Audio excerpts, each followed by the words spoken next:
찬송가 204장으로 찬송하겠습니다. 204장 찬송입니다.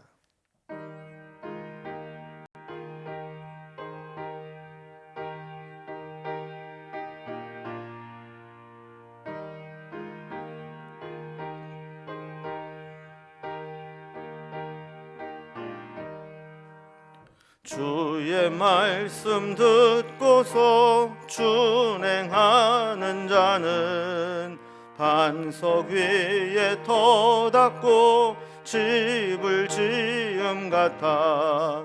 비가 오고 물나며 바람 부딪혀도 반석 위에 세운 집 무너지지 않네.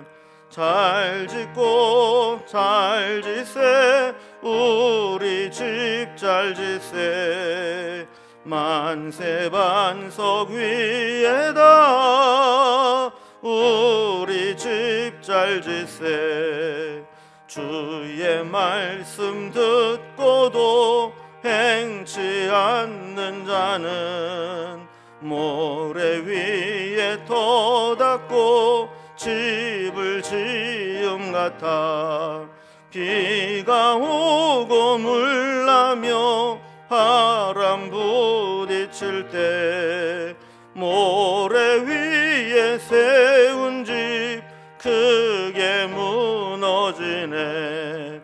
잘 짓고 잘 짓세, 우리 집 잘 짓세. 만세 반석 위에다 우리 집 잘 짓세. 세상 모든 사람들 집을 짓는 자니 반석 위가 아니면 모래 위에 짓네. 우리 구주 오셔서 지은 상을 줄 때 세운 공로 따라서 영영 상벌 주리. 잘 짓고 잘 짓세, 우리 집 잘 짓세. 만세 반석 위에다 우리 집 잘 짓세. 아멘. 오늘 함께 나눌 하나님 말씀은 신약성경 마태복음 7장 21절에서 29절까지 말씀입니다. 마태복음 7장 21절에서 29절까지 신약성경 10면에 있습니다. 말씀을 제가 봉독하겠습니다. 나더러 주여 주여 하는 자마다 다 천국에 들어갈 것이 아니요 다만 하늘에 계신 내 아버지의 뜻대로 행하는 자라야 들어가리라. 그날에 많은 사람이 나더러 이르되 주여 주여 우리가 주의 이름으로 선지자 노릇하며 주의 이름으로 귀신을 쫓아내며 주의 이름으로 많은 권능을 행하지 아니하였나이까 하리니 그때에 내가 그들에게 밝히 말하되 내가 너희를 도무지 알지 못하니 불법을 행하는 자들아 내게서 떠나가라 하리라. 그러므로 누구든지 나의 이 말을 듣고 행하는 자는 그 집을 반석 위에 지은 지혜로운 사람 같으리니 비가 내리고 창수가 나고 바람이 불어 그 집에 부딪히되 무너지지 아니하나니 이는 주추를 반석 위에 놓은 까닭이요 나의 이 말을 듣고 행하지 아니하는 자는 그 집을 모래 위에 지은 어리석은 사람 같으리니 비가 내리고 창수가 나고 바람이 불어 그 집에 부딪힘에 무너져 그 무너짐이 심하니라. 예수께서 이 말씀을 마치심에 무리들이 그의 가르치심에 놀라니 이는 그 가르치시는 것이 권위 있는 자와 같고 그들의 서기관들과 같지 아니함일러라. 아멘. 우리는 어제부터 이제 산상수훈의 마지막 부분 결론과 적용 부분을 살펴보고 있습니다.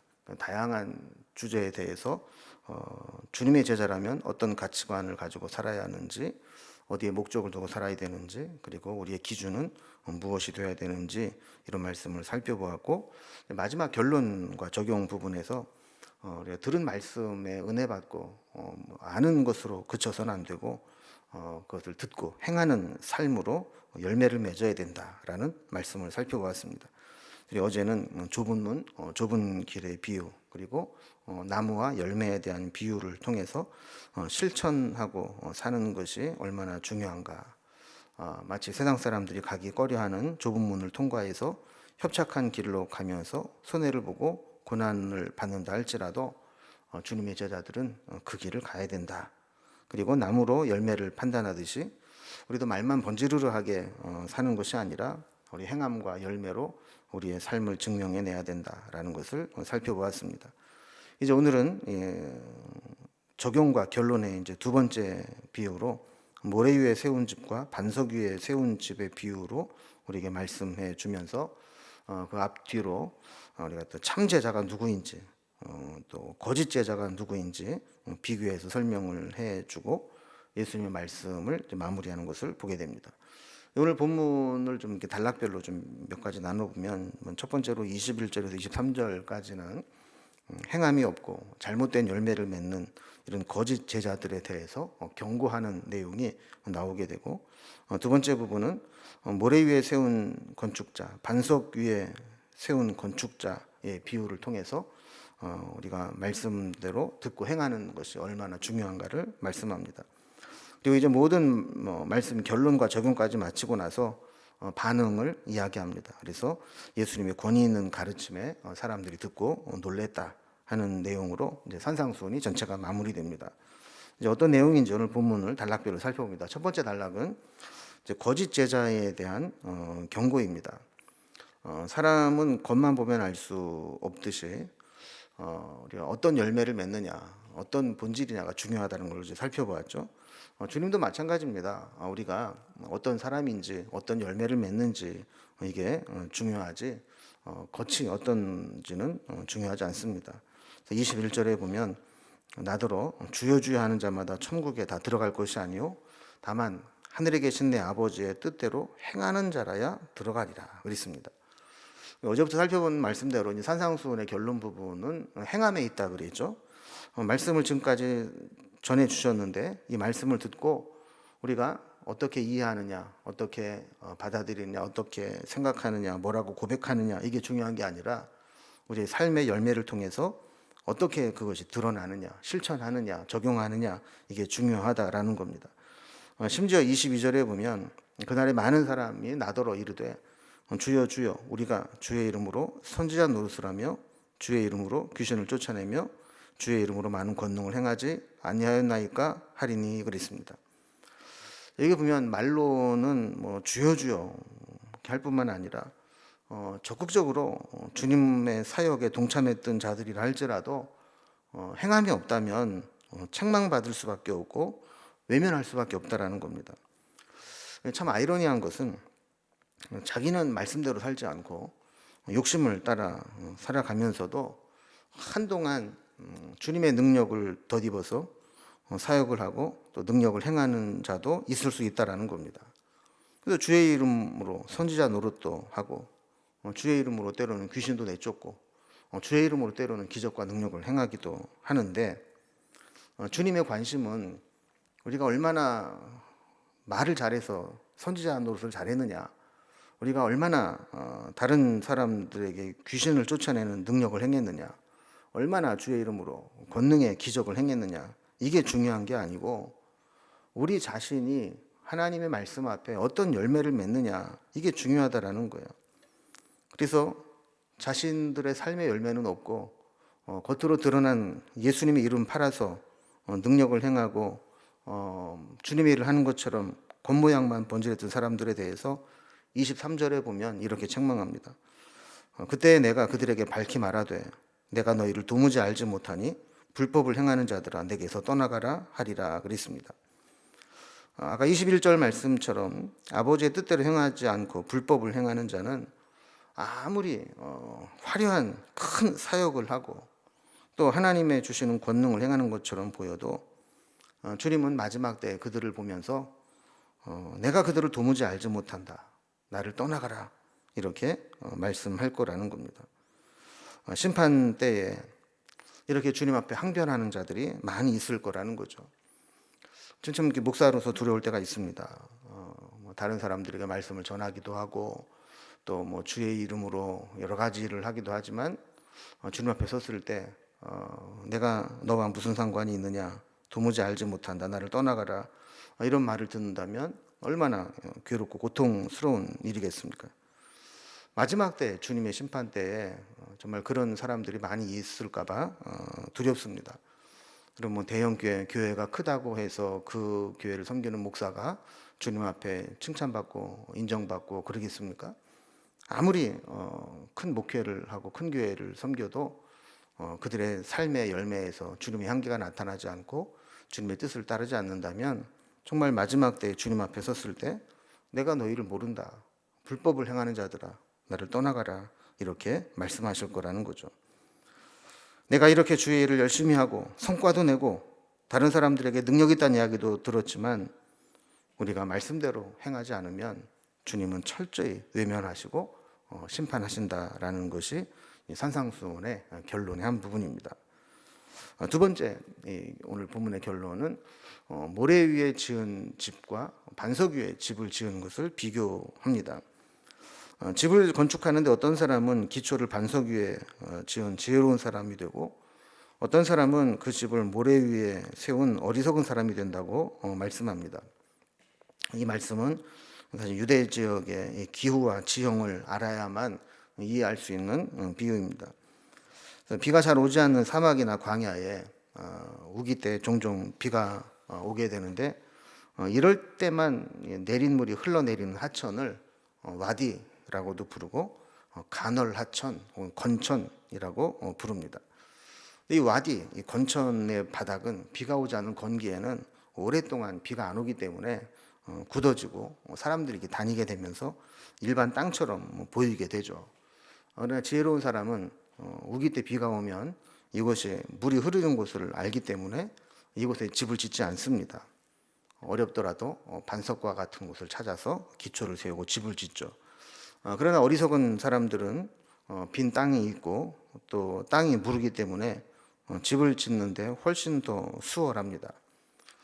땅이 단단한 굳어있는 반석에 그것을 깎아서 주춧대를 세우고 집을 지으려면 몇 배 더 수고해야 합니다. 그래서 모래 위에 집을 지으면서 반석 위에 그렇게 어렵게 집을 짓는 사람들을 보면 어리석게 보이기도 하고 꼭 저렇게 힘들게 사서 고생해야 되느냐 비웃을 수도 있습니다. 근데 문제는 우기가 되어서 비가 내리게 되면 상황이 완전히 달라진다는 것입니다. 25절과 27절에 보면 비가 내리고 창수가 나고 바람이 불어 그 집에 부딪힘에 라는 말이 공통적인 변수로 등장합니다. 여기 보면 비가 내리고 그랬습니다. 비는 위에서 내리는 겁니다. 창수는 물이 밑에서 차오르는 겁니다. 배수가 되지 않거나 아니면 워낙 많은 물들이 치고 들어올 때 물이 들어오는 것이죠. 바람이 분다는 것은 옆으로 치는 겁니다. 우기에 돌풍과 함께 비가 내리기 시작하면 위에서는 비가 내리고 밑에서는 물이 차오르고 옆에서는 사정없이 바람이 불면서 위, 아래, 옆에서 그 집에 충격을 가하게 됩니다. 이것은 우리 인생에 불어오는 인생의 풍파와 시련을 의미합니다. 우리 인생에도 시험은 종종 연속적으로 다가옵니다. 하나 이겨내면 또 쉬었다가 다시 또 시험이 오고 이러면 얼마나 좋겠습니까? 때로는 욥이 당한 시험과 같이 재물과 건강과 자녀를 잃는 것과 아내의 조롱과 같은 여러 가지 심판이 동시에 몰려오기도 한다라는 것이죠. 마치 비가 내리고 창수가 나고 바람이 부는 것처럼 그렇게 우리 인생에 전방위적으로 시험하고 흔드는 풍파가 올 수 있습니다. 이때가 되면 그동안 집을 지을 때 힘들더라도 반석을 찾아서 미련해 보일 정도로 고생하면서 집을 지은 곳은 끄떡이 없습니다. 그러나 당장에 편하고 쉬워 보인다고 모래 위에 간헐하천이나 건천 바닥에 집을 지은 사람은 비가 오고 바람이 불면 그 무너짐이 심히 무너져 내리게 된다라고 이야기를 하죠. 자, 그렇다면 이 비유를 통해서 반석 위에 집을 지은 사람은 어떤 사람이고 모래 위에 집을 지은 사람은 어떤 사람이라고 이야기를 하는가? 24절을 보면 그러므로 누구든지 나의 이 말을 듣고 행하는 자는 그 집을 반석 위에 지은 지혜로운 사람 같으리니 그랬습니다. 이게 중요한 것은 나의 이 말을 듣고 행하는 자라는 겁니다. 산상수훈의 결론은 항상 행함으로 연결이 됩니다. 주님 말씀을 듣는 것에 그치지 않고 듣고 행하는 자가 반석 위에 집을 지은 지혜로운 사람 같다는 겁니다. 반대로 26절에 있는 말씀처럼 나의 이 말을 듣고 행하지 아니하는 자는 그 집을 모래 위에 지은 어리석은 사람 같으리니 그랬습니다. 말씀을 듣기는 들었지만 실천과 순종이 없는 사람은 집을 짓기는 하되 모래 위에 집을 지은 것 같아서 환난이 오거나 시험이 오거나 유혹을 받으면 그 신앙을 지켜내지 못하고 무너져 내리게 된다는 것입니다. 모래 위에 집을 지은 사람은 22절에서 책망을 한 것과 마찬가지로 주님의 이름으로 아무리 선지자 노릇을 하고 귀신을 쫓아내고 많은 권능을 행했어도 정작 본인은 아버지의 뜻대로 행하지 않는 자들이 되어서 그 인생이 무너지게 된다라는 것을 이야기하는 것이죠. 여러분이가 말씀을 듣고 은혜 받고 아멘하는 것까지는 어렵지 않습니다. 그런데 말씀대로 순종하는 것, 말씀을 적용하며 살아가는 것은 때로 고통스러울 때가 있습니다. 그러나 이 과정들을 계속 반복하고 훈련을 하다 보면 나중에 어떤 시련이 와도 어떤 시험과 유혹이 몰려와도 무너지지 않고 흔들리지 않고 든든히 서 있게 되기도 하는 것이죠. 그러니까 중요한 것은 말씀을 행하는 훈련, 이것이 우리에게 있어야 된다는 겁니다. 이제 진짜 마지막 결론입니다. 세 번째 단락을 보면 이런 산상수훈의 말씀을 듣고 사람들이 어떤 반응을 보이는가, 예수님의 권위 있는 가르침에 놀랐다라는 겁니다. 자, 이것을 28절 말씀에 보면 예수께서 이 말씀을 마치심에 무리들이 그의 가르치심에 놀라니 그랬습니다. 왜 놀랐을까요? 그 이유를 29절에서 이렇게 설명합니다. 이는 그 가르치시는 것이 권위 있는 자와 같고 그들의 서기관들과 같지 아니함 일러라 그랬습니다. 서기관들은 말씀과 율법을 문자적으로 가르칩니다. 그리고 자신들이 해석해 놓은 대로 가르칩니다. 말씀을 주신 하나님의 뜻이나 율법의 기본 정신보다 율법 조항에 매이게 되고 자기네들에게 유리하게 해석해 놓은 것들을 바탕으로 가르칩니다. 그러나 주님은 율법을 완전케 하려고 오셨습니다. 율법의 기본 정신이 무엇인지, 이 율법 조항에 하나님이 원하신 뜻이 무엇인지를 실체를 알고 계십니다. 마치 그림자가 아니라 그 실체를 보여주시는 것처럼, 그리고 사람들이 듣기에 좋게 화려하게 포장한 말이 아니고 하나님 말씀의 본질을 전달하게 될 때 권위와 능력이 나타나게 되었던 겁니다. 그래서 예수님의 말씀을 들은 사람들은 서기관들과 자연스럽게 비교가 되는 것이죠. 서기관들이 설교하고 가르치는 것과 예수님의 가르치심이 얼마나 다른가를 깨닫게 된 겁니다. 서기관들에게 들었던 말씀과는 차원이 다른 말씀을 배우게 된 거죠. 그러나 오늘 이제 전체적인 결론에 맞춰서 해석을 해본다면 이렇게 주님의 말씀이 참 권위 있는 말씀이다, 참 훌륭한 말씀이다, 참 좋은 말씀이다, 이게 감격하고 말씀의 권위를 느끼는 것이 중요한 것이 아니고, 그랬다면 말씀에 순종하고 말씀대로 사는 것이 중요합니다.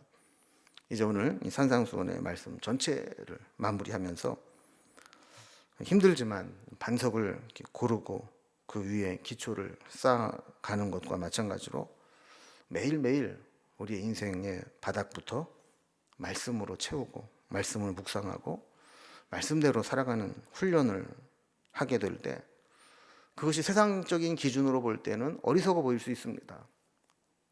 아주 특이하게 미련하게 요령도 없이 사는 것처럼 보일 수 있습니다. 그러나 우리 인생에 풍랑이 다가오고 시련이 오고 시험과 유혹이 올 때 그렇게 말씀으로 훈련하는 것이 몸에 배이고 그 말씀대로 살아가는 것이 내 인생의 습관이 되어 있는 사람들은 어떤 시련이 오고 유혹이 와도 무너지지 않고 그 믿음의 진가를 드러내게 되는 겁니다.